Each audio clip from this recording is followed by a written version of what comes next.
Hello guys, good evening everyone. I Abhinav Verma. Welcome to my YouTube channel Abhinav. This channel is dedicated platform with every student for BPSC preparation. It is enquire all the Bihar related asked most important question in this particular exam. So I started with Hindi language. This book good name is Bihar एक परिचय. Writer with Imtiaz Ahmad sir and Rajnish Kumar sir. तो चलिए guys शुरू करते हैं. अगर आपको अच्छा लगे तो सब्सक्राइब जरूर करें. तो चलिए गाइस पहला क्वेश्चन शुरू करते हैं.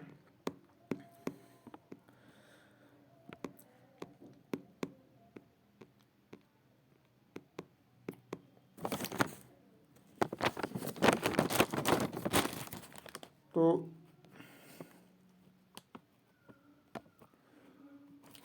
हाँ, पहला क्वेश्चन है कि प्राचीन बिहार के इतिहास के जानकारी के मुख्य स्रोत हैं. तो आप आंसर देख लीजिए. इसका सभी हो जाएगा. और यात्रा वृत्तांत और अभिलेख, सिक्के, भग्नावशेष और धार्मिक ग्रंथ हैं. सभी से प्राचीन बिहार की जानकारी मिलती है, उनका स्रोत है. चलिए अगला क्वेश्चन है कि प्राचीन पाटलिपुत्र के संबंध में जानकारी के स्रोत हैं. इसका भी आंसर होगा डी, भग्नावशेष, यात्रा वृत्तांत और धार्मिक ग्रंथ उपर्युक्त सभी. अगला क्वेश्चन है कि बिहार में मौर्यकालीन अभिलेख प्राप्त हुए हैं. तो इसका आंसर भी सही हो जाएगा. अब ऑप्शन नहीं पढ़ेंगे गाइस क्योंकि वीडियो लंबी बन जाएगी. आप सिर्फ क्वेश्चन देखिए. अगला क्वेश्चन है कि अशोक का लघु शिलालेख प्राप्त हुआ. इसका भी आंसर हो जाएगा ए, सहस्राम से. अगला क्वेश्चन है कि बिहार से प्राप्त मौर्यकालीन अभिलेख की भाषा है.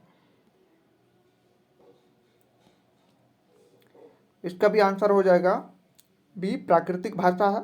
अगला क्वेश्चन है कि बिहार से प्राप्त मौर्यकालीन अभिलेख की लिपि है. ये ब्राह्मी लिपि है. अगला क्वेश्चन है कि बिहार में मौर्यकालीन अभिलेख किस स्थान से प्राप्त नहीं हुए हैं. ये पाटलिपुत्र से नहीं हुए हैं. गाइज इसमें आंसर आपको भी दिख रहा है, इस वजह से हम पेन का प्रयोग नहीं कर रहे हैं. आप सिर्फ क्वेश्चन देखिए क्योंकि सबसे टाइम भी ज़्यादा लगती है और वीडियो भी काफ़ी लंबी हो जाती है. तो अगला क्वेश्चन है कि मौर्यकालीन स्थापत्य कला के साक्ष्य प्राप्त हुए हैं. इसका आंसर हो जाएगा उपयुक्त सभी, पाटलिपुत्र से, बराबर से और राजगृह से. अगला क्वेश्चन है कि बिहार पर गढ़वालों के आधिपत्य का प्रमाण मिलता है. ये हो जाएगा मनेर, तामपत्र से. अगला क्वेश्चन है कि बिहार के किस तुर्क राजवंश के अभिलेख प्राप्त हुए हैं. तो इनका आंसर हो जाएगा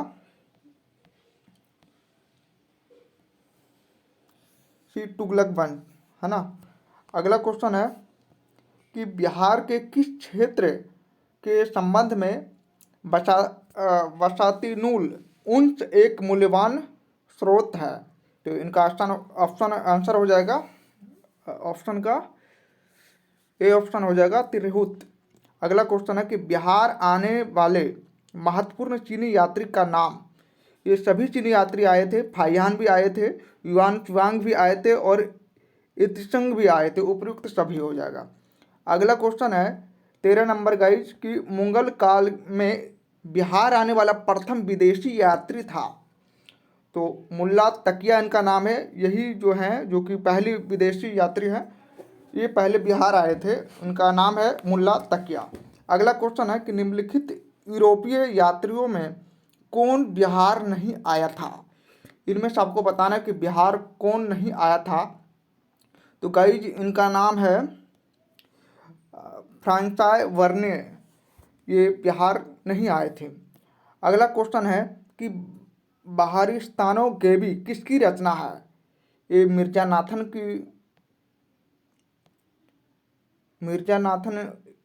का जो है रचना है बाहरिस्तानो गेबी। किसकी रचना है? तो मिर्जा नाथन की।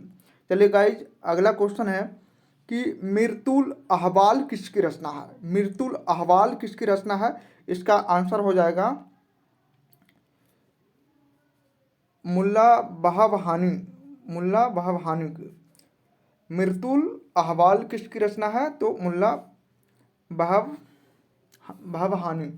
अगला क्वेश्चन है कि मध्यकालीन मिथिला के इतिहास के स्रोत में महत्वपूर्ण है, तो इनका हो जाएगा उपयुक्त सभी। ये कीर्तिलता, कीर्ति कृति पटाका और वर्णारत्नाकर, उपयुक्त सभी। अगला क्वेश्चन है कि बिहार में धातु प्रस्तर युगीन अवशेष मिले हैं। जो बिहार में जो धातु का प्रस्तर युगीन अवशेष मिले हैं, ये सभी जगह से मिले हैं। चिरांद जो कि छपरा, यहाँ से भी मिले हैं। चेचर ये वैशाली में है, एवं सोनपुर से, मनेर से, और उपयुक्त सभी। तो गाइज, अगला क्वेश्चन है कि बिहार में मौर्यकालीन अभिलेख मिले हैं। आपको बताना है कि बिहार में जो मौर्यकालीन अभिलेख है वो कहाँ मिले हैं। ये सब जगह मिले हैं।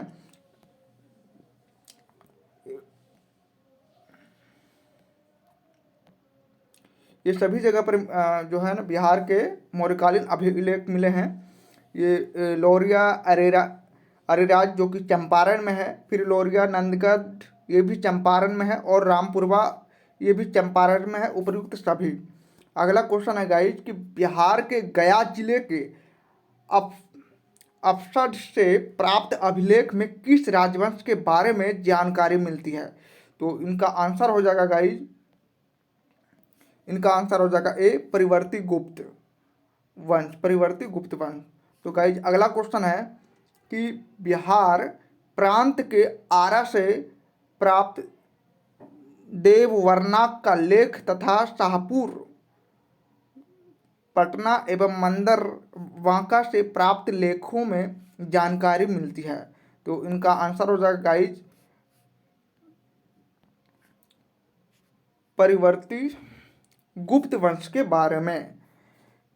इनके बारे में बताया है कि देववर्णांक के अभिलेख में परिवर्ती गुप्त, शासक देवगुप्त, विष्णुगुप्त एवं जीवित गुप्त द्वितीय का नाम मिलता है। तो गाइज, अगला क्वेश्चन है कि पाल शासकों के बारे में जानकारी मिलती है। तो जो पाल शासक थे वो थे देवपाल के मुंगेर अभिलेख से, वहाँ से भी उनकी जानकारी मिलती है ना। उसके बाद नारायण पाल का भागलपुर ताम्रपत्राभिलेख से, और तीसरा है महिपाल प्रथम के नालंदा एवं मुजफ्फरपुर अभिलेख से, यानी कि उपयुक्त सभी हो जाएगा। गाइज, अगला क्वेश्चन है कि बिहार के लिए सर्वाधिक प्राचीन साहित्यिक स्रोत हैं, ये अथर्ववेद हैं। प्राचीन स्रोत जो बिहार के वो हैं अथर्ववेद। गाइज, अगला क्वेश्चन है कि 24 नंबर कि बिहार में स्थित महाजनपदों के बारे में जानकारी मिलती है। जो बिहार में आपको पता है गाइज कि 16 महाजनपद हुए, जो कि बिहार में तीन महाजनपद हैं, वो आगे इसमें क्वेश्चन मिलेंगे। तो ये कहाँ से जानकारी मिलती है, ये इसमें आपको बताना है। तो गाइज, इसमें अंगुत्तर निकाय से बिहार में स्थित महाजनपदों के बारे में जानकारी मिलती है अंगुत्तर निकाय से। तो गाइज, अगला क्वेश्चन है कि नालंदा के सरायटीला में उत्खनन से प्राप्त हुआ है। तो गाइज, इसमें आपको बताना है कि नालंदा के सरायटीला में उत्खनन से प्राप्त हुआ है पाल काल का बौद्ध विहार, है ना, पाल काल का बौद्ध विहार। अगला क्वेश्चन है गाइज कि बौद्ध साहित्य विनय पिटक एवं दिघनिकाय से जानकारी मिलती है। इसमें क्या चीज़ की जानकारी मिलती है, तो इसमें आपको बताना है गाइज। इसमें मगध के राजतंत्र एवं वैशाली के गणतंत्र के बारे में, और दूसरा है मौर्योत्तर बिहार के बारे में, यानी कि उपर्युक्त ए बी दोनों के बारे में जानकारी मिलती है। बौद्ध साहित्य, विनय पिटक एवं बौद्ध साहित्य कौन कौन है, तो विनय पिटक एवं दीघ निकाय से जानकारी मिलती है। मगध के राजतंत्र एवं वैशाली के गणतंत्रों के बारे में, दूसरा मौर्योत्तर बिहार के बारे में, और उपर्युक्त मतलब दोनों होगी। चलिए गाइज, अगला क्वेश्चन है कि बिहार में बड़े पैमाने पर उत्खनन कार्य करवाने वाले, बिहार में बड़े पैमाने पर उत्खनन कार्य करवाने वाला तथा कई प्राचीन स्थलों की खोज करने वाला पुरातत्ववेत्ता थे।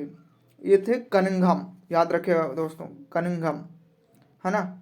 अगला क्वेश्चन है कि नालंदा में स्थित बड़ा गांव नालंदा महाविहार का पता किसने लगाया, ये लगाए थे कनिंघम ही ने लगाए थे। चलिए गाइज, अगला इसके बारे में कहा है कि वहाँ के 2 अभिलेख भी मिले हैं जिन पर नालंदा का नाम उत्कीर्ण है।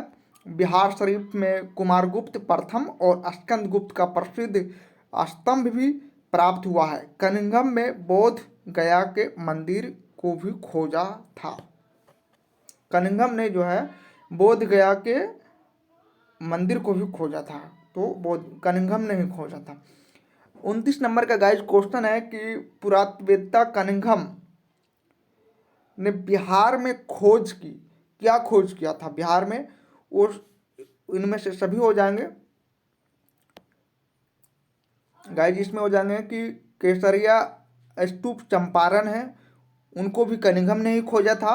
फिर ये है लौरिया अरेराज का अशोक स्तंभ, ये भी जो है कनिंघम ही ने खोजे थे। और सी नंबर में है बसाड़ के अवशेषों के आधार पर वैशाली के प्राचीन स्थल, उपर्युक्त सभी हो जाएंगे गाइज। अगला क्वेश्चन है कि विदेह के राजा जनक ने निष्क या स्वर्ण या सतनाम उपहार में दिए, यह कहाँ वर्णित है, यह है बृहदारण्यक उपनिषद में। ये क्वेश्चन काफ़ी इम्पोर्टेंट है गाइज, क्योंकि मैंने क्वेश्चन बैंक में इस क्वेश्चन को शायद देखा है, तो एक बार और देख लीजिए कि विदेह के राजा जनक ने निष्क या स्वर्ण या सतनाम उपहार में दिए, यह कहाँ वर्णित है, ये वर्णित है बृहदारण्यक उपनिषद में। गाइज 31 नंबर का क्वेश्चन है,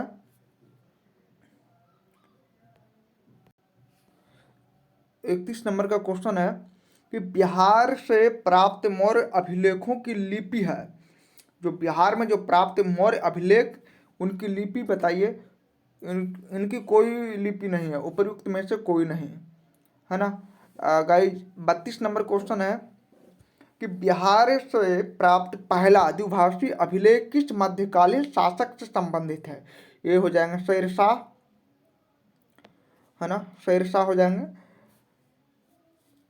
बिहार से प्राप्त पहला द्विभाषी अभिलेख किस मध्यकालीन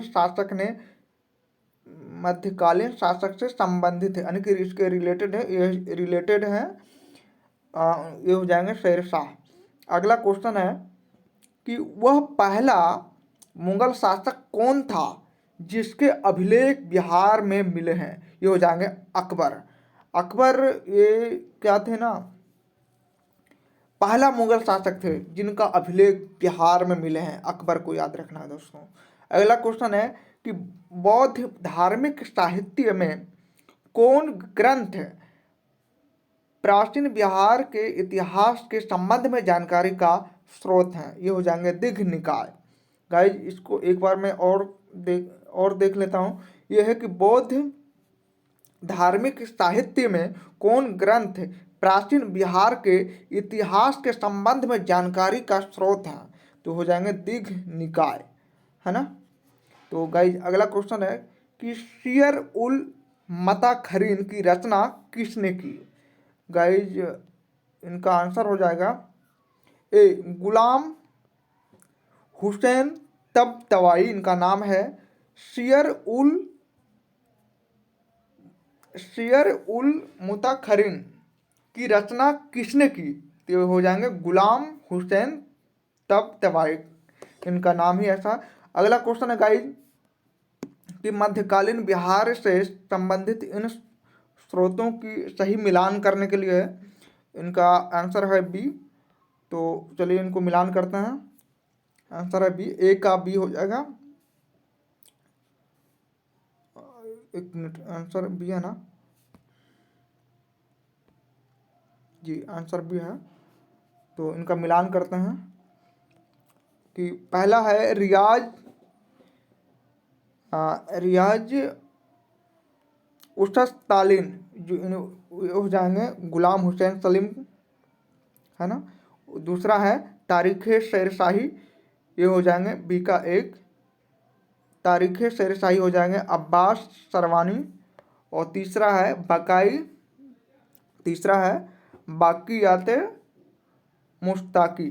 तो सी का हो जाएंगे तीन, सी का हो जाएंगे सी का तीन, ये हो जाएंगे रिजुकुला। डी नंबर में अफसानाए शाह, ये डी का हो जाएंगे, बी का हो जाएंगे 5 शेख कबीर। अफसानाए शाह जो हैं ये शेख कबीर हो जाएंगे। और जो बच गए बसाती नुल उन्स जो है इखतशान देहलवी, ये होंगे। अगला क्वेश्चन है गाइज कि मुल्ला बहाबहानी यात्री थे, ये कहाँ के यात्री थे? ये यात्री थे ईरान के, है ना। ये गाइज हैं ईरान के। उनका नाम है मुल्ला बहाबहानी, यात्री थे, ये ईरान के थे। इनके बारे में लिखे हैं कि मुल्ला बहाबहानी के यात्रा वृत्तांत से आधुनिक बिहार के बारे में जानकारी मिलती है। अगला क्वेश्चन है गाइस कि आधुनिक बिहार के अध्ययन के लिए स्रोत हैं, है ना। उपयुक्त सभी हो जाएंगे। अगला क्वेश्चन है कि कौटिल्य के अर्थशास्त्र के किस पहलू पर प्रकाश डाला गया है? तो गाइज ये हो जाएंगे राजनीतिक, है ना, राजनीतिक नीतियाँ। कौटिल्य के अर्थशास्त्र के किस पहलू पर प्रकाश डाला गया है? राजनीतिक नीतियाँ। गाइज एक लास्ट क्वेश्चन है कि अपसठ जो कि गया से प्राप्त एक मंदिर का भग्नावशेष प्राप्त हुआ है, किसके दीवारों पर कथा दृश्य अंकित है? तो ये हो जाएंगे रामायण के। तो गाइज अब आ चुके हैं हम लोग प्राचीन बिहार, जो कि प्राचीन बिहार में हम लोग पढ़ेंगे पूर्व ऐतिहासिक बिहार। ये भी काफ़ी मोस्ट इम्पोर्टेंट क्वेश्चन है, यहाँ से बनते हैं। तो चलिए शुरू करते हैं कि बिहार, पहला क्वेश्चन है गाइज कि बिहार में पूर्व ऐतिहासिक काल का आरंभ होता है। पूर्व ऐतिहासिक काल का जो आरंभ होता है, ये आरंभ होते हैं 40,000 ईसा पूर्व। अगला क्वेश्चन है गाइज कि बिहार में पूर्व ऐतिहासिक काल के अवशेष में प्राप्त हुए हैं, जो उनके अवशेष क्या प्राप्त हुए वो बताना है। इसमें प्राप्त हुए हैं कुल्हारियों का फलक, दूसरा है चाकू एवं खुरपी, दूसरा है मृद भांड, और अन्य की इसका आंसर हो जाएगा डी 1 2 3, तीनों हो जाएगा। गाइज अगला क्वेश्चन है कि बिहार में आदि मानव के निवास, जो आदि मानव जो जंगल में रहते थे ना, वही आदि मानव के निवास के आरंभिक साक्ष्य कहाँ से प्राप्त हुए हैं? तो ये हो जाएंगे बी मुंगेर एवं नालंदा, है ना, मुंगेर एवं नालंदा से। गाइस क्वेश्चन है कि बिहार में आदि मानव के निवास के आरंभिक साक्ष्य कहाँ से प्राप्त हुए हैं? तो मुंगेर और नालंदा।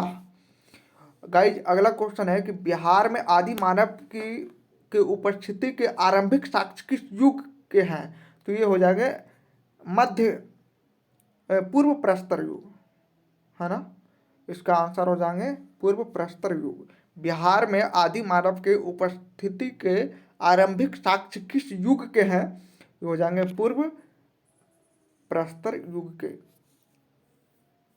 अगला क्वेश्चन है गाइज कि बिहार में मध्यवर्ती प्रस्तर युग के साक्ष्य मिले हैं।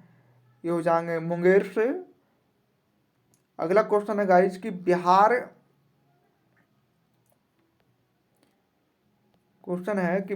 में 6 नंबर क्वेश्चन है, बिहार में चिरांद जो कि चिरांद ये सारण एवं बिहार में चिरांद, सारण एवं चेचर हैं वैशाली में से किस युग के अवशेष मिले हैं?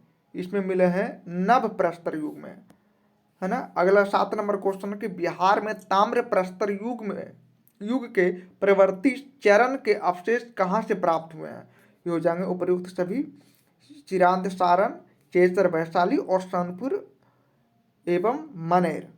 क्वेश्चन क्या था गाइस कि बिहार में ताम्र प्रस्तर युग से परिवर्तित चरण के अवशेष कहाँ से प्राप्त हुए? ताम्र प्रस्तर युग ये सभी जगह से मिले हैं। ताम्र प्रस्तर युग जो कि है चिरांद जो कि सारण में है, चेसर ये वैशाली में है, सोनपुर एवं मनेर उपर्युक्त सभी। अब गाइस ये क्वेश्चन है कि ऐतिहासिक काल का पहला क्वेश्चन है गाइस कि बिहार सहित पूर्वी भारत में आर्यों का आगमन हुआ था। अनुमानतः ये उत्तर वैदिक काल में आर्यों का बिहार सहित पूर्वी भारत में आगमन हुए थे। तो गाइस इसका आंसर हो जाएगा सी, उत्तर वैदिक काल में। क्वेश्चन था कि बिहार सहित पूर्वी भारत में आर्यों का आगमन हुआ था, अनुमानतः उत्तर वैदिक काल में। अगला क्वेश्चन है गाइस कि बिहार सहित पूर्वी भारत में आर्यों के विस्तार में सहायक था लोहे का उपयोग, है ना। लोहे का उपयोग बिहार सहित पूर्वी भारत में आर्यों के विस्तार में सहायक था, लोहे का उपयोग जो है सहायक था। अगला क्वेश्चन है श्रुति तथा किंवदंती के अनुसार महाभारत युद्ध के समय बिहार में मुख्य राज्य कौन कौन थे? मुख्य राज्य थे महाभारत युद्ध के समय में ये मुख्य राज्य ये थे मगध तथा विदेह, अंग एवं लिच्छवी, यानी कि ए बी दोनों उपर्युक्त सभी। सी हो जाएगा, उपर्युक्त दोनों हो जाएंगे। क्वेश्चन क्या थे कि श्रुति तथा किंवदंती के अनुसार महाभारत युद्ध के समय बिहार में मुख्य राज्य कौन कौन थे? ये हो जाएंगे मगध तथा विदेह, अंग एवं लिच्छवी उपर्युक्त दोनों। 4 नंबर क्वेश्चन है गाइस कि वेद के किस ग्रंथ में बिहार के विदेह राज्य में आर्यों के आगमन तथा निवास का साक्ष्य विवरण मिलता है?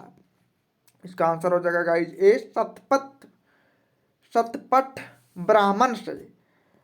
विदेह की जो प्रथम चर्चा हुए थे वो शतपथ ब्राह्मण से मिलती है। गाइस 5वां नंबर क्वेश्चन है कि बिहार का कौन सा प्राचीन राज्य आरंभ में बहुत दिनों तक आर्यवर्त के बाहर था तथा अनार्य जाति के लोगों का आवास स्थल रहा है? वो हो जाएंगे मगध, है ना। मगध काफ़ी इंपॉर्टेंट है गाइस, काफ़ी इंपॉर्टेंट है मगध। आंसर हो जाएगा मगध। बिहार का कौन सा प्राचीन राज्य आरंभ में बहुत दिनों तक आर्यवर्त के बाहर था तथा अनार्य जाति के लोगों का आवास स्थल रहा था? मगध हो जाएंगे। गाइस 6 नंबर क्वेश्चन है कि बिहार में उपनिषद काल में ब्राह्मण धर्म तथा ज्ञान का केंद्र था? ये हो जाएंगे सी, विदेह, है ना, विदेह। क्वेश्चन क्या है गाइस कि बिहार में उपनिषद काल में ब्राह्मण धर्म तथा ज्ञान का महान केंद्र था उपनिषद काल में? ये हो जाएंगे विदेह। विदेह के राजा जनक प्रसिद्ध दार्शनिक थे। ये राज्य कल्याण, साहित्य तथा दार्शनिक का महत्वपूर्ण केंद्र था। 7 नंबर क्वेश्चन है गाइस कि अथर्ववेद में व्रात्य शब्द का प्रयोग किस राजा के लोगों के लिए किया गया है? तो गाइस हो जाएंगे इसका आंसर बी, मगध। अथर्ववेद के एक सूक्त में पहली बार मगध का वर्णन मिलता है ना। तो अगला क्वेश्चन है गाइस कि बिहार का कौन सा राज्य उत्तर वैदिक काल का महत्वपूर्ण राज्य था। ये हो जाएंगे डी विदेह, है ना। और अगला क्वेश्चन है गाइज 9 नंबर कि बिहार के भौगोलिक क्षेत्र की चर्चा सर्वप्रथम किस साहित्यिक रचना से मिलती है। ये हो जाएंगे शतपथ ब्राह्मण, है ना। अगला क्वेश्चन है गाइज, अब आगे हम लोग महाजनपद में। महाजनपद भी काफ़ी इम्पोर्टेंट है, तो चलिए इसको शुरू करते हैं जल्दी से। कि इसका पहला क्वेश्चन है कि 6ठी शताब्दी ईसा पूर्व में भारत में 16 महाजनपदों का उदय हुआ। इनमें से कितने महाजनपद वर्तमान बिहार के क्षेत्रों में स्थित थी। गाइज इसको हम पहले आपको बताए थे कि 3 इनके बारे में दिया कि 16 महाजनपदों के बारे में जानकारी बौद्ध ग्रंथ अंगुत्तर निकाय से मिलती है। जिनमें से बिहार में 3 थे, वो कौन कौन है, यही पूछ रहे हैं कि निम्न में से कौन सा महाजनपद वर्तमान बिहार क्षेत्र नहीं था। ओके गाइज, तो ये जो है ना,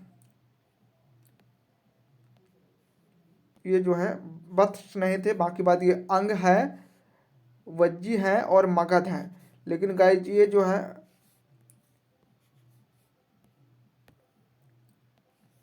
ना वत्स ये नहीं है। अगला क्वेश्चन है कि बिहार के किन क्षेत्रों में अंग महाजनपद स्थित था। जो अंग थे ये कहाँ थे, ये थे भागलपुर एवं मुंगेर में, है ना। भागलपुर एवं मुंगेर, है ना। अंग महाजनपद जो है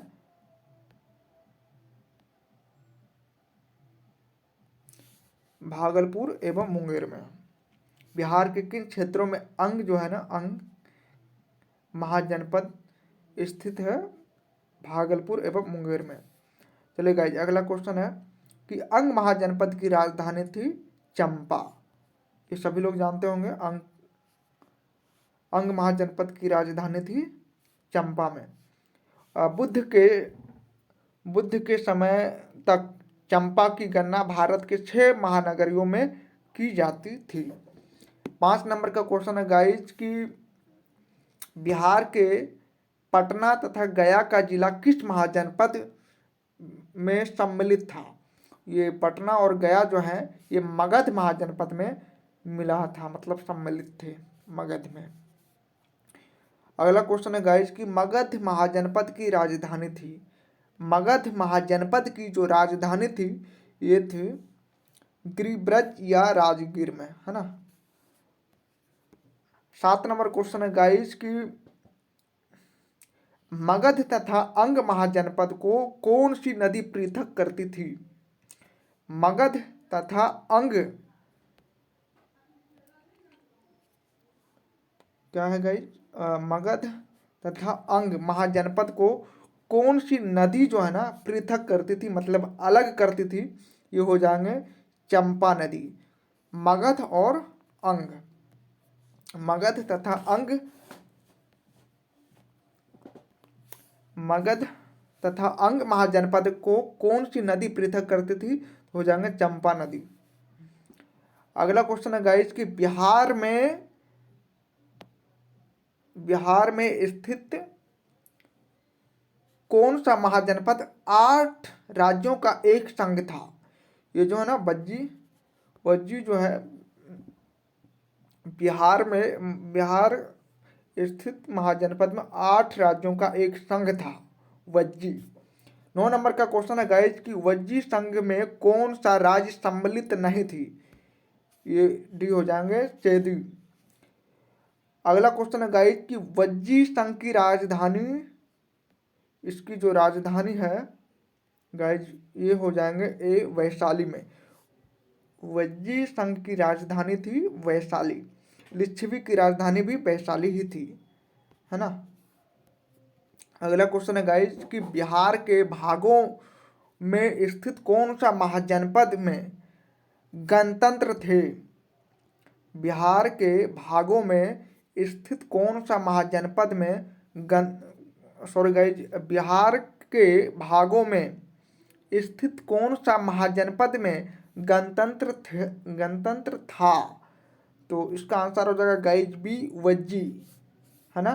क्वेश्चन क्या थे कि बिहार के भागों में स्थित कौन सा महाजनपद में गणतंत्र थे? ये वज्जी थे, है ना। ईसा पूर्व छठी सदी से विश्व की प्रथम गणतंत्रात्मक व्यवस्था कहाँ थी? ये हो जाएंगे वैशाली। छठी ईसा पूर्व में जो है वैशाली ही स्वतंत्र थे। ये क्वेश्चन पूछा हुआ है गाइज। अगला क्वेश्चन है गाइज कि मगध की प्रथम राजधानी थी, आपको बताए थे गिरिब्रज या राजगृह, है ना। क्या है? गिरिब्रज या राजगृह। अगला क्वेश्चन है गाइज कि प्राचीन भारत के 16 महाजनपदों में एक था, कौन था? 3 को बताए थे गाइज कि ये बिहार में है, तो ये हो जाएंगे अंग, है ना। अगला क्वेश्चन है गाइज कि महाजनपद युग में पावापुरी किसकी राजधानी थी? ये हो जाएंगे मल्ल गणराज्य। पावापुरी उनकी राजधानी थी, ये हो जाएंगे मल्ल गणराज्य, है ना। अब आगे हम लोग गाइज जैन धर्म में। गाइज वीडियो काफ़ी लंबी बन रही है, तो हम अगले नेक्स्ट वीडियो में गाइज जो है ना जैन धर्म, और टोटल गाइज जो है 300 पेज का है, 330 समथिंग का पेज है। इसमें से गाइज हम कंटिन्यू रखेंगे।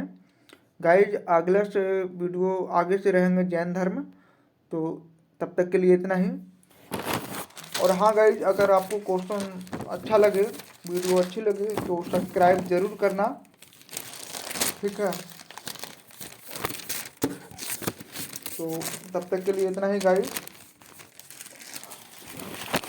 It is nice to meet you. फिर आपसे हम जल्दी मिलते हैं। जय हिंद। थैंक यू दोस्त।